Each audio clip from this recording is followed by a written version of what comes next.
So, 2024. Going to go right out and say it. This was a rough one. It seems like the typical issues around the world are more and more prevalent, and in a lot of ways have gotten worse. Even in the realm of movies, it hasn't been the brightest. However, I want to try to go into the next year with a little bit of hope and reflection. Sure, I could talk about all the bad movies that might have come out this past year, from the worst, unnecessary, the messes, and even some of the rather ambitious failures. I want to go into 2025 bringing something that I hope we see more of, that I don't think we got enough of this year. So I think we need to showcase a little bit of love. What the world needs now is love, sweet love. It's the only thing that there's just too little of. What the world needs now is love, sweet love.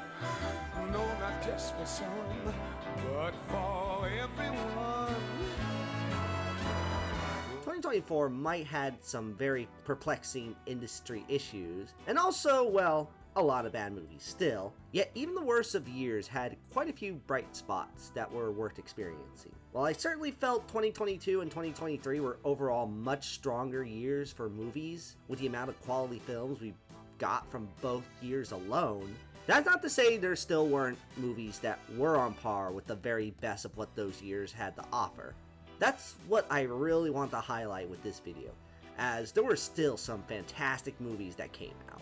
Whether it be live action, animated, a sequel, an original idea, or a cult film, there were plenty of movies that were filled with creativity. Unfortunately, not a big money-making year for a lot of these movies, but that shouldn't be important, as just because a few movies underperform doesn't make them any less worthwhile.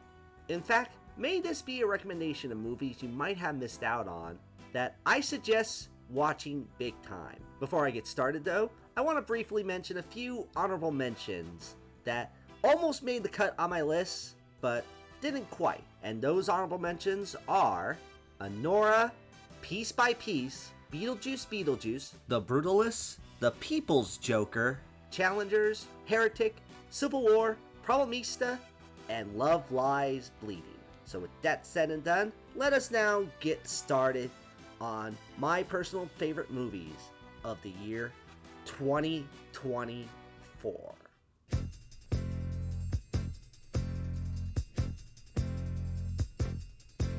It starts when we're kids. A show off at school, making faces at friends. You're a clown and a fool. Then somebody out there loves you, stands up and hollers for more. You found a home at the magic store.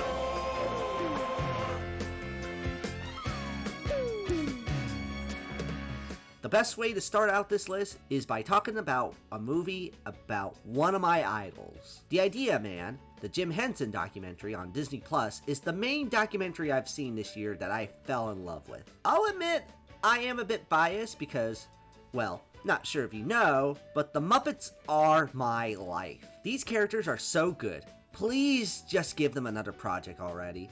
The good news is, one of the things we did get dealing with these characters is a great in-depth look at the guy who created these characters. Henson is such an inspiration to the world, and this documentary does an excellent job highlighting all the dedication he had with performing and bringing new and interesting worlds and characters to life. Even if you're aware of the history behind Jim Henson through the Defunctland videos, this documentary still comes highly recommended. It still gives you an idea of how much his work affected those in a positive way. So if there's anything I suggest you watch on Disney Plus, it's definitely this movie, to witness all the love and dreams that the Muppets performers thrive on. The Idea Man is 100% worth your time. Seriously, Disney. Please, I am begging you to make another damn Muppet movie. We had a pretty rough year in 2024 for the Muppets, and fuck you for trying to remove Muppet Vision 3D. So, please, give us more things that these characters can thrive on instead of just documentaries from the past solely. The world needs Muppets, damn it. Anyway, let's move on to my other hyperfixation that ended up being a satisfying movie experience. What you see is what you get. Just a guy that loves adventure. I'm Sonic the Hedgehog. I see. But you know, I can't let you live. Your adventuring days are coming to an end.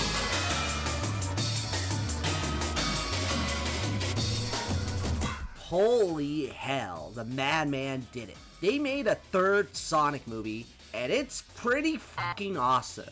We've came a long way with this series coming into full fruition, starting with a bad beginning with that design, only to Sonic single-handedly escaping the trap of bad movie adaptation with a decent first film, a great second movie, and a third film that manages to be the finale Sonic fans could have hoped for.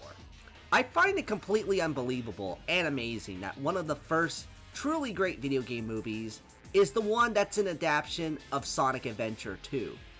Quite frankly, I don't want to go on this movie too much. I could talk about how they handled Shadow so well, and how they managed to make a fun time with some of the most hype needle drops in movie history, but I actually have a big video planned for the Sonic movies later this year. So I say stay tuned into that if you want to hear me talk more about this. Either way, Sonic the Hedgehog 3 manages to fulfill the hype of being a great Sonic experience. If there's one last thing I'm happy for with this film coming out this year before moving on to the next one, it's this.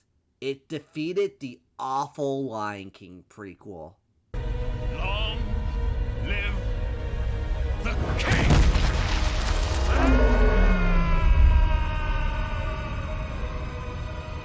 That's always nice to see. Anyway, next movie. Why, that's vengeance. Most foul.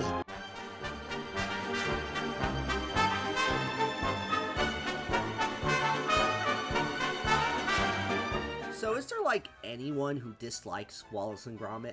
This might be one of the most beloved cartoon duos of all time, and for good reason. Their various shorts are some of the most pleasant and enjoyable bits of stop-motion animation you can come across. With their first feature film in nearly 20 years, it's fantastic to see that the talented folks at Aardman still have it.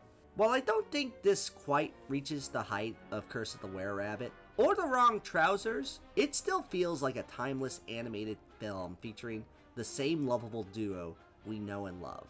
Just on a new adventure, an adventure with some familiar faces and foes, along with being a very timely one as it deals with Gromit trying to take down Wallace's self-helper robots that have gone out of control. See, even a stop-motion animated dog who doesn't talk will tell you that relying on AI for everything is a bad thing. It's still every bit as funny and clever as you expect Wallace and Gromit to be. I wish this got a bigger theatrical release, as I think these two characters are worth seeing on the silver screen again after so long. Either way, this is another grand old time to watch the lovable inventor and dog once again. That's good for anyone who have appreciated these guys in the past. So, job well done. Saying time heals all wounds. But that's a lie. Time is the wound. So, the first movie I ended up seeing that was new in 2024 that made me hope that this was going to be quite a good year for movies is one that I can easily describe as a great cult movie. Lisa Frankenstein wasn't the biggest hit at the box office. In fact, I saw this all by myself in theaters, with me being the only one there. While it was kind of nice having the place to myself, watching the movie, I seriously wish this got more of a success than it did. Zelda Williams made her directorial debut with a film that's probably more true to Tim Burton than Beetlejuice 2. Lisa Frankenstein is just 100% a quirky and stylistically good time. And while some may argue this is style over substance, it still has a lot of sweetness in its own right.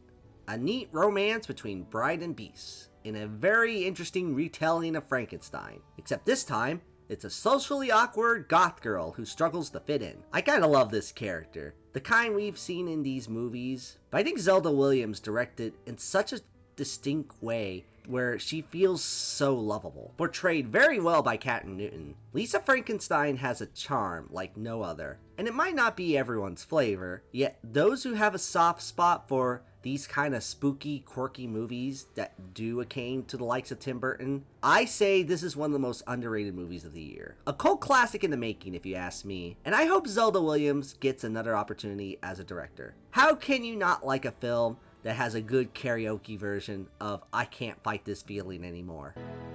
And I can't fight this feeling anymore. The only other movie that comes close to it is maybe Horton Hears a Who, weirdly enough. Baby, I can't fight this feeling anymore. Sorry for the derail, I can't associate that song without Horton Hears a Who. But anyway, Lisa Frankenstein. Great movie, check it out. On to the next one.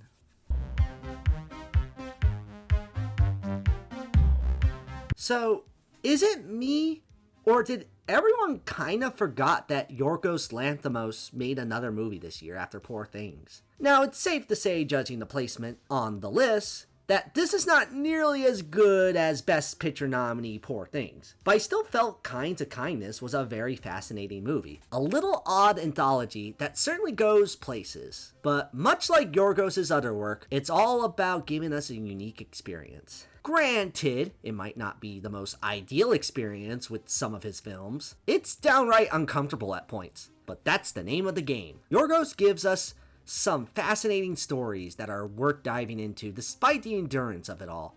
If nothing else, this does have Emma Stone bringing out some good dance moves.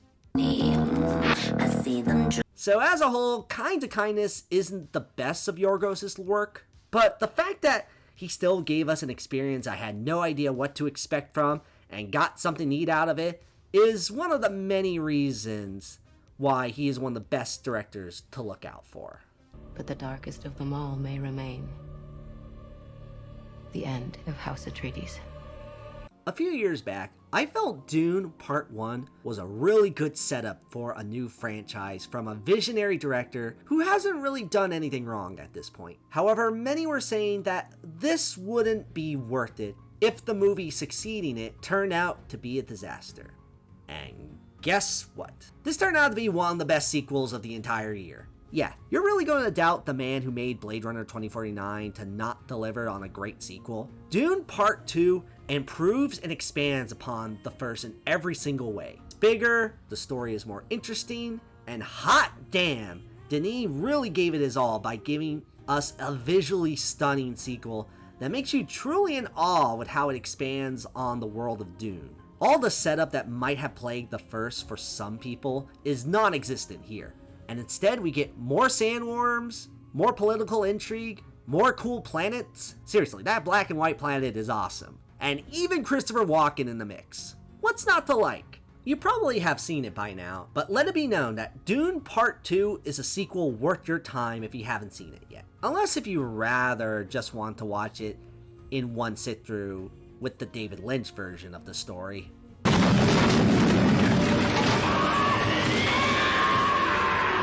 Actually, I take that back. Even Lynch would tell you that you're making a big mistake. It's boring as shit. Also, speaking of which, I figure I'd at least mention this real quick since this video is coming out shortly after this happened, but rest in peace, legend. Fix their hearts or die. Anyway, Denis Villeneuve wasn't the only talent that managed to give us a great follow-up to a modern-day classic.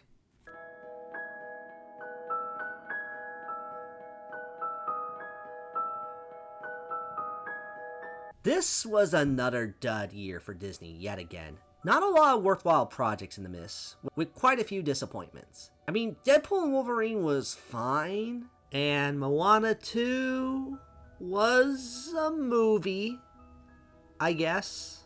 However, if there was one movie from the Mouse House that was worthwhile this year, it was thankfully the one I hope and expected to be good the most, with Pixar's return to form. Although, I still think between a few stronger movies before this, they never really left. Yet Inside Out 2 is another great reminder that Pixar can make a great movie that literally tugs at your emotions. While the first one in retrospect is still stronger as a whole for that wow factor, the sequel does a lot of what sequels should do. It's been a long time since a Pixar sequel felt this inspired, and for the most part, Inside Out 2 really delivers. It's just as funny and just as thoughtful as ever. If I do want to express one minor issue I had with the movie, it's this. Now, this doesn't ruin the film for me by any means, but I wish there was a little bit more of an explanation behind why Riley is the only one feeling anxiety, embarrassment, envy, and ennui. I mean, we do get an explanation that they're there for other people, but it's only made for like a joke at the post-credit scene. Like, this is the world where everyone has these emotions, so why are the new ones not front and center for everyone else? I mean, I get they had to add new characters somehow, but like, how come Riley is always singled out on having these emotions? Oh well, I guess we have to wait till Inside Out 3 for that, which I hope turns out just as good, if not better than this one. Hopefully Pixar can continue with creating more great animated films, as long as Disney isn't being a bunch of wusses in terms of what they want to show. But Pixar isn't the only one to give us some great animated films, as there were plenty of other great animated movies this year, one of them being the next film, which I guess you could say it's the main animated movie from 2024 that's more than meets the eye.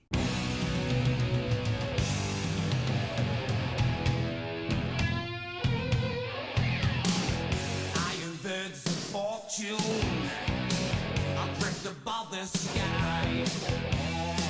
Erupt the rock of ages, bringing final fear. Instruments of destruction, tools of power blaze. It's a fire and corruption, existence strips away. A film that has slowly been getting recognized as better than everyone expected is also a film that delivered in every way it had to. Transformers 1 is a badass time that, let's face it, it's the Transformers movie I think we've all wanted for years. I've been with this series for a while. The original Bay film was fun, Enemy scrotum. but then the sequels ruined it with the same shit. Bumblebee was awesome, but still wasn't quite the follow-up I was looking for. And, oh yeah, there was that other Transformers movie that came out last year. I mean, that was fine, I guess, but I don't think anyone remembers it now because, well, who cares? We have this radical film now. If it wasn't enough that this movie just focuses on the Transformers in a neat animated movie, it has a story that goes places that I never really see this franchise go before. The dynamic between Optimus Prime and Megatron's downfall into enemies is actually fairly believable to a point where each side has their merits and validation for what they believe in. Yet it's the choices the characters make that shows how the two drifted apart. It's a compelling story for something that was initially based on a toy line. A surprisingly mature story that ends up being everything you want from a Transformers movie and more. Who knows if a sequel will get made, because somehow this movie was missed out on quite a bit during its theatrical run. But it absolutely deserves more attention. This is another film from this year that didn't deserve the flop, as Transformers 1 didn't need the touch or Peter Cullen to be a contender for the best Transformers movie. All hell's breaking loose, and this awesome film is right in the eye of the storm. Used to be one of the rotten ones, and I loved you for that. Used to be one of the rotten ones, and I loved you for that. Can't you call me brushing your teeth, smiling, flash, talking trash under your breath? A24 has been pretty dang good this year, and while I felt some of their efforts from the previous years were a bit stronger, we still got a decent amount of gems from this studio. Probably the most memorable thing they put out this year, in my humble opinion, is the surrealist film from trans director Jane Scorenbrum, I Saw the TV Glow. Far from the most upbeat movie of the year, and its surrealist nature might detour some, yet those who are willing to look into something more than that will find a movie that is very personal and deep, about a kid growing up with an obscure 90s TV show and how that affected their friendship and life as time goes on, in very unsettling ways. At points it reveals a true dark revelation about depression, but also in enlightening ways that is visually unforgettable, and also eye-opening to the trans experience. You could make arguments that it's more than about being trans, as the media allegory can be just as prevalent with anyone, even people who don't identify as non-binary, and could also be used as an allegory for other things like autism. Yet considering that the director herself is trans, I wouldn't discount that at all either. It's all there, and I'm glad for this kind of film. In an age where people of queer backgrounds are silenced due to bigotry, to see these kind of movies get big recognition is still a great thing to witness. It's a great reminder, for as bleak as things might seem at points, especially with how rough it can get, to see these voices tell their stories is a great reminder that they're not alone. In a similar way to something like Nimona as well, we need queer voices to tell us we're not alone, and thankfully, I Saw the TV Glow is another great representation of that. There's certainly plenty of videos at this point talking about the deep themes of this movie, but I say it's worth experiencing the film for yourself, if you haven't yet. For you, and also any queer person watching this, just remember, there's still time.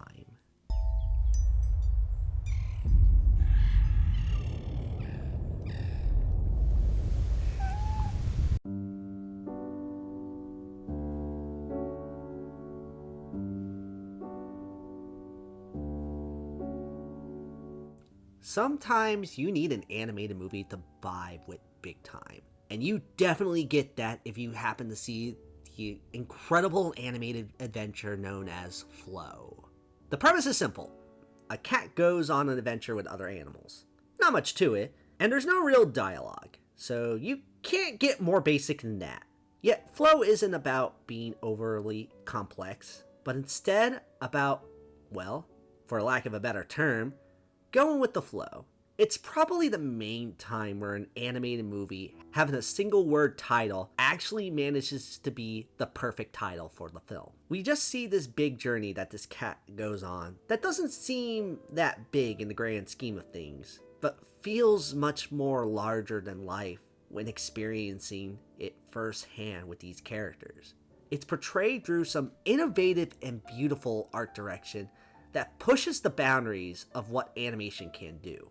A definitive movie that couldn't be created with stupid generative AI, even if it tried, because Flow just has a lot of soul to it that can only be brought through animation. I'm not sure how much this film is in theaters now, but if you do get a chance to see it at home or otherwise, definitely do so. This is the kind of movie we need to witness more of, proving that animation can be a game-changing medium in the best of ways. Come to me. Come to me. One of the big films I was looking forward to this year was probably one of the few remakes I actually became interested in recent memory. Some might say remaking Nosferatu could be sacrilegious due to how iconic that film is, but for one, really got a remake from Herzog years ago, and two, if you're going to remake a classic film, you gotta bring someone who knows their shit. Enter Robert Eggers, the director of The Lighthouse. You know, probably the best horror movie in the past 5 years. That's what I mean! He also directed a couple of other good films that are worth watching too. But more so than that, this is a guy who's not only great with horror, but can bring some authentic mythology to it, as Nosferatu is a hauntingly gorgeous portrayal of the iconic vampire story. Yes, it's still the same plot, which is just Dracula at the end of the day, but it's the execution that makes it an experience like no other. The dark shadows, the use of shots with just silhouettes, the cold atmosphere, the creepy vibe. This is all the shit that any gothic film lover would live for. This movie has it all. Brutal violence, scary moods, and great use of Willem Dafoe. Makes for a perfect film for the holiday season. Okay, maybe not entirely that, but still, this is every bit what cinema has to offer to an amped degree. and one I highly recommend checking out in theaters. Gothic horror never looked and sounded better thanks to Robert Eggers. Oh, and one last thing I wanted to mention before going on to the next film. There's one thing I find neat about this now after seeing the movie. I noticed big time they were hiding a lot of the look of Nosferatu in this movie, which might be odd considering that I think we're all aware of what this version of Dracula looks like now. But watching the movie, I noticed they did update the design in a small yet also significant way. Don't want to reveal it just because this is a new movie, so instead of utilizing that SpongeBob Nosferatu clip that everyone uses when talking about this movie, I'm going to use a different SpongeBob clip that will be your hint to what they change in his design. That's all you get from me. Anyway, great movie, check it out. Let's move on to the next piece of cinematic greatness that also feels in line with classic filmmaking.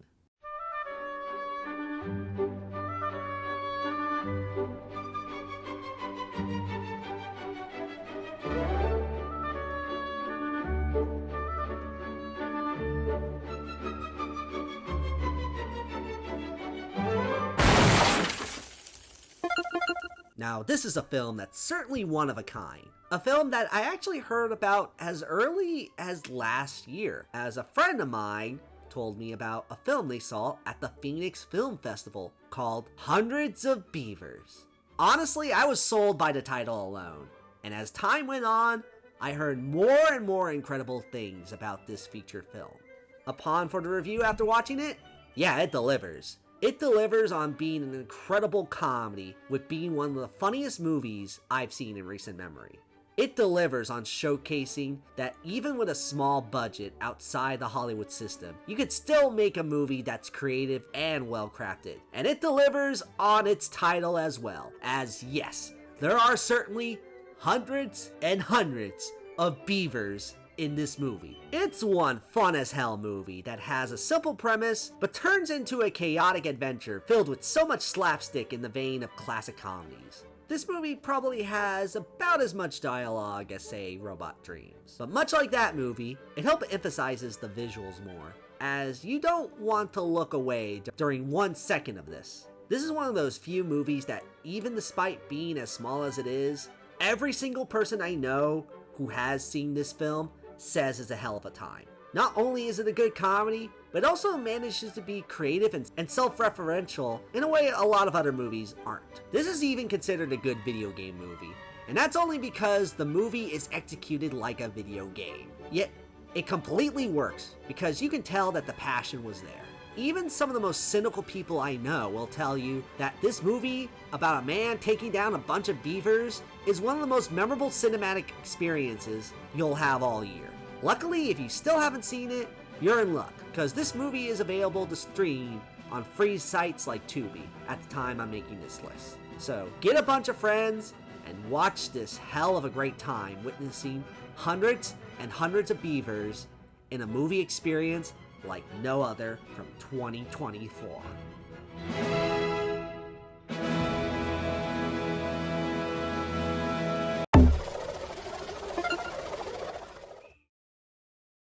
What happened was not your fault. But what you did to try and fix it is everything.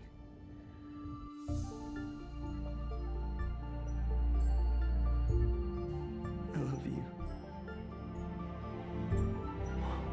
Another piece of animation masterfulness that deserves to be seen, as The Wild Robot is one of the best success stories of the year. For as good as a lot of the animated shows and movies were that came out this past year, it was rough all around for the animation industry.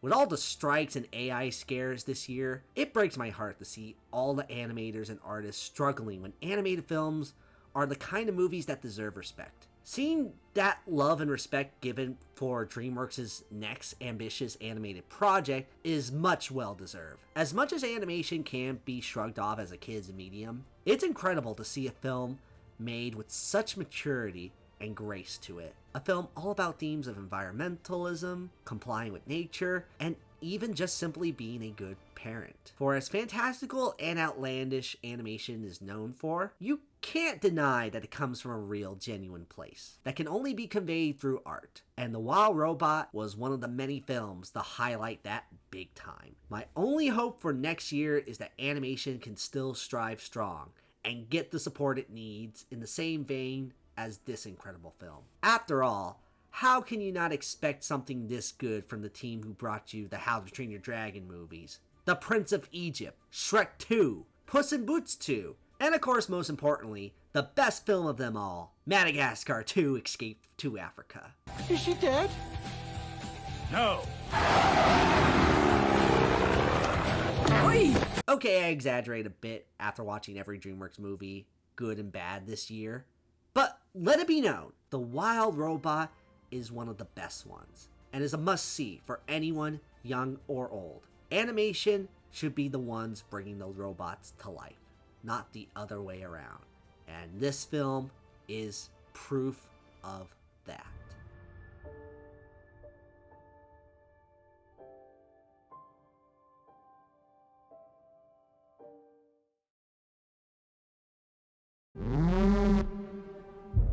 Have you ever dreamt of a better version of yourself? For the next film I'm discussing, I have to admit, I am rather surprised by how much mainstream attention this film has been getting. Mainly because there's a part of me that found it very hard to recommend to people, and that's not to say this movie is bad in the slightest.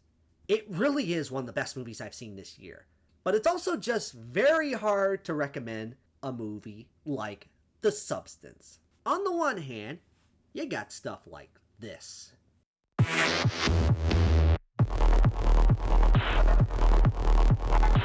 An incredibly well-crafted piece of work that really is deep and profound, while having all the stylistic filmmaking choices that the very best of modern films can offer. Though on the other hand, you also have a lot of stuff like this. It all started when I was born. Yeah, The Substance is one crazy experience of a movie, where Demi Moore plays a famous actress who is now dealing with rejection due to her age. She takes a thing called the substance, which essentially creates a younger version of herself in the form of Margaret Qualley.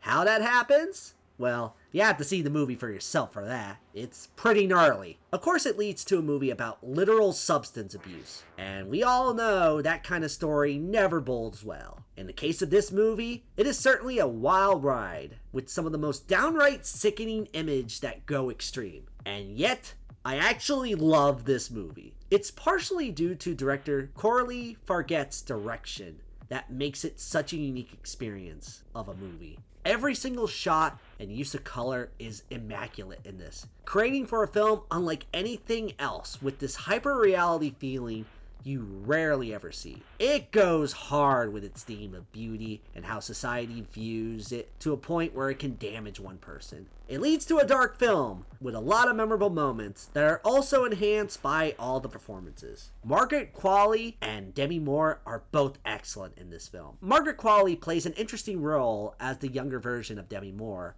where her beauty is really emphasized. And hot damn, this woman is gorgeous. But it also showcases a lot of the struggles of vanity and pride that this character goes through, leading to a lot of disturbing and gross moments. Demi Moore might be even better than her, with a performance that I would truly say is Oscar worthy for how she really conveys that emotional struggle she has with herself. It would be awesome for her to win for something like this, as out there of a movie this is, especially with how hard this ending goes. Good lord. Talk about an unforgettable ending to a movie that's simply hard not to leave your head. The strangest thing about this is that even in the mix of all the really messed up and dark themes this movie has, it can also somewhat be considered a comedy. I know that might sound strange considering that you're probably wondering how a movie where Demi Moore hates herself due to beauty standards is funny in the slightest to the Golden Globes. Well, that's mostly due to how over the top this movie gets. It feels very satirical with its perspective on society's view towards aging and beauty.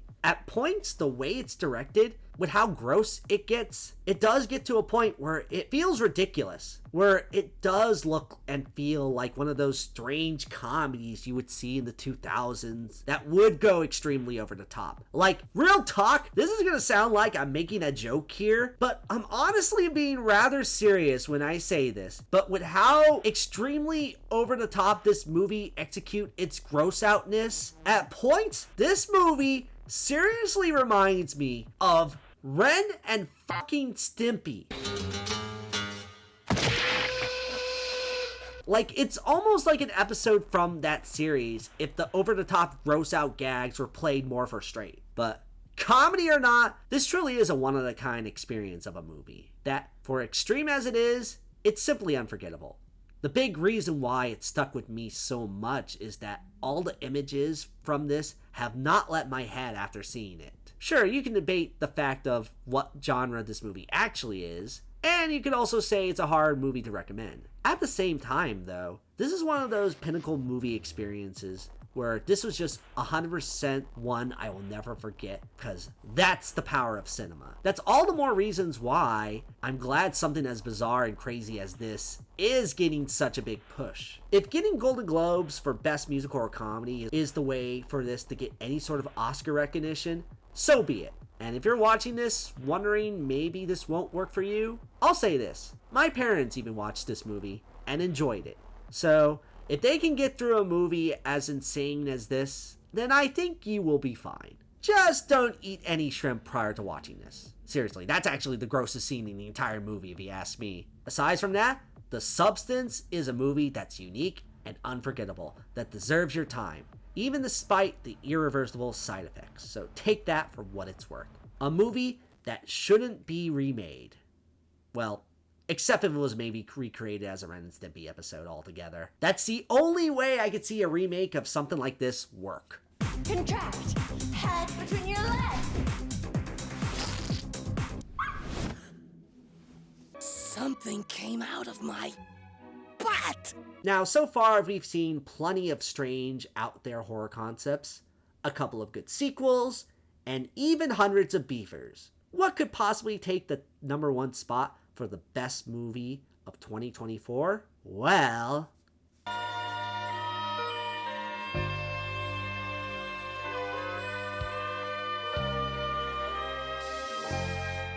ah yes, the #1 movie of 2024 is, you guessed it, we are Venom. Venom 3, baby, The Last Dance.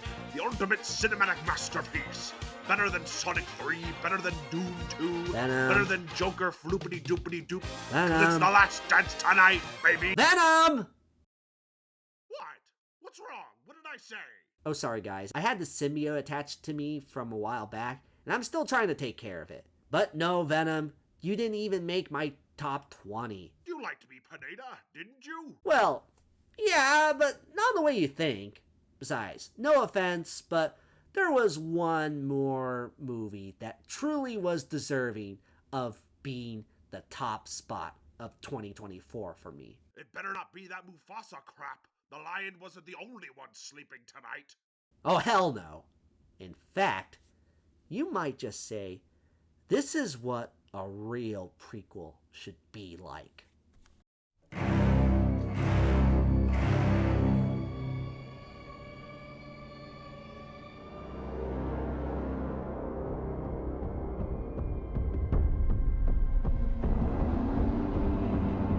As the world falls around us,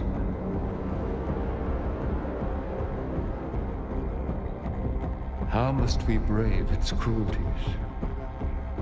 If there was one film that I would pick as maybe the best movie experience of 2024, one that is along the lines of cinematic perfection as Everything Everywhere All at Once, The Batman, Spider-Verse 2, and Poor Things, it would definitely be George Miller's Return to Grace. That is Furiosa. One would say it's hard to top a movie as perfect as Mad Max Fury Road, but George Miller is a man of undeniable talent that makes this film like no other. It's hard to say which is better between the two, as Furiosa does manage to be a different movie as a whole. It's a more lore-heavy movie focusing on Furiosa becoming the great warrior she is today. That's also a revenge story that's executed to perfection, all due to excellent use of sound, lighting, cinematography, and effects, making the world of Mad Max feel so alive, even without a Max in this film. Some might have said it was pointless, however, every single moment feels more inspired, which is crazy to think that George Miller would be able to do this still. Then again, you're talking to the madman who made a Babe sequel, talking about the struggles of capitalism. As Furiosa is a bold movie that feels like an ancient fable at points, yet still managed to be an eye-opening film about making a better future even in the bleakest of times. It's performed incredibly well, with Anya Taylor-Joy still being just as amazing as Charlize Theron as Furiosa. And look, Chris Hemsworth wasn't just a good Optimus Prime this year, he was also a pretty amazing villain as the Mentis. Such a great character dynamic that leads to an incredible payoff. But it's not just the payoff. The whole film is filled with glorious moments. Those incredible shots dealing with Furiosa's tragic backstory, that enormous set piece that is Gastown, and that glorious 10-minute long action sequence that's right in tradition with the other Max films. Seriously, that scene is this year's Spider-Man chase from Spider-Verse 2, or the Penguin's car chase scene in the Batman, in terms of action perfection you see in modern day cinema. In other words, it was best witnessed in IMAX. There's not a whole lot else I want to say except for the fact that this might have been one of those perfect movie-going experiences for me. While this year has its major ups and downs, if there was one thing that will definitely stick with me, is that in 2024, I got to experience seeing possibly the best prequel of all time come to life. Although I have to admit, there is one major problem I do want to discuss with this movie. I don't want to be too negative, but it's this thing that has been bothering me for quite some time now. And that's the simple fact that no one went to fucking say this. Seriously? Okay, I know this year was filled with a lot of box office disappointments. I can understand why this movie didn't do that well. I can see why this movie didn't make a lot of money. Hell, I can even see why this shit didn't make a lot of money either. But are you telling me that so many people just simply ignored the follow-up to Best Picture nominee Mad Max Fury Road as easy as that? I don't see why this flopped as hard as it did, because any excuse made just doesn't jive well with me. Oh, Mad Max isn't in the film! The movie is called Furiosa, bro. Let it be about a character who's also great. It's one of the most baffling things I've seen this past year, and while I'm happy this movie was able to exist regardless, it does make me concerned about the future of films. We're in the time where creative artists, and even some of the most well-recognized and popular ones, are struggling big time. Through how much exploit is going on with artists, especially with the rise of bigoted movements and AI-generated images, seemingly to overshadow a lot of attention that artists needs, and all the restrictions these artists are having from having their stories being told. Seeing a movie flop might not be the worst thing in the world compared to other things I mentioned. However, seeing great films get completely unnoticed while more slop gets attention does leave a bit of a discerning feel I have for the future. It's so disheartening to see real stories done by real people get completely bastardized or ignored due to ongoing trends of things only existing to serve products and awful people. Not to say I can't deal with a blockbuster or a fun movie that doesn't strive to be an award winner. There's definitely a time and place for that. But if we really want to have the medium of film thrive,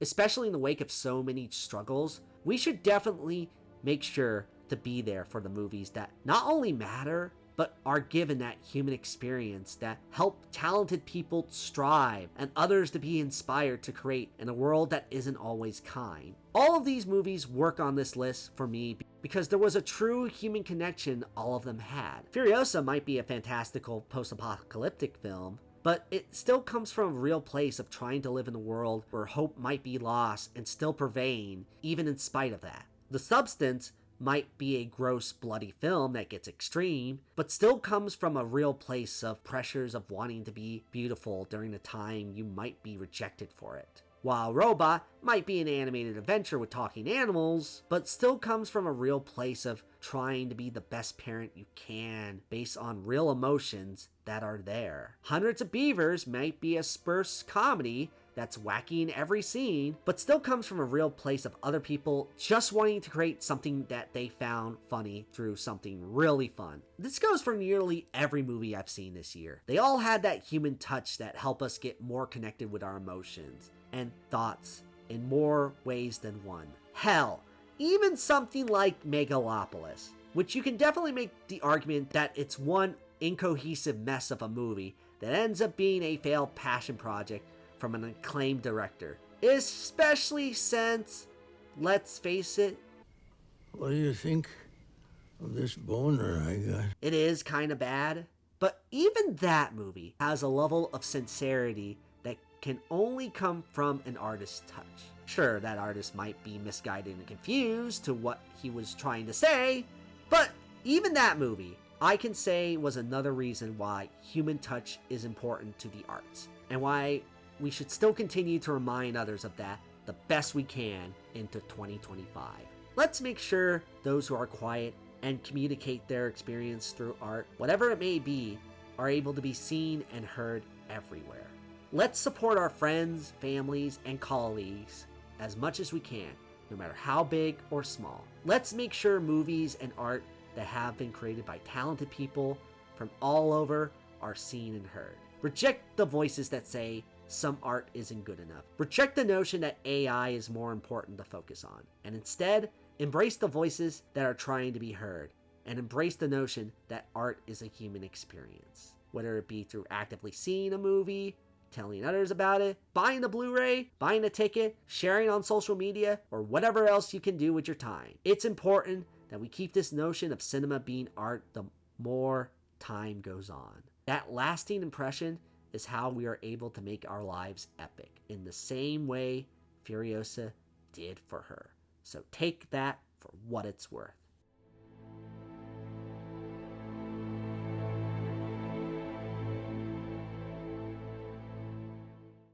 Thanks for watching, everyone. And you know, at least within all the mix of being disappointed with how great movies were treated this year, including Furiosa, there's at least some positives to it. After all, just because there have been a lot of rough spots of the year and some bad things didn't go punish as they should, I shouldn't let Furiosa's flopping bum me out too much, especially since I can at least take solace in one simple fact regarding Furiosa's box office gross. At least it didn't flop as hard as the Borderlands movie. What's happening right now? I'm expelling the excess lead. I can't go if you're looking at me. Thank you and good night. What's Kyver's quantity? A lot of stuff. A lot of good stuff. The Citadel. The what, Adele?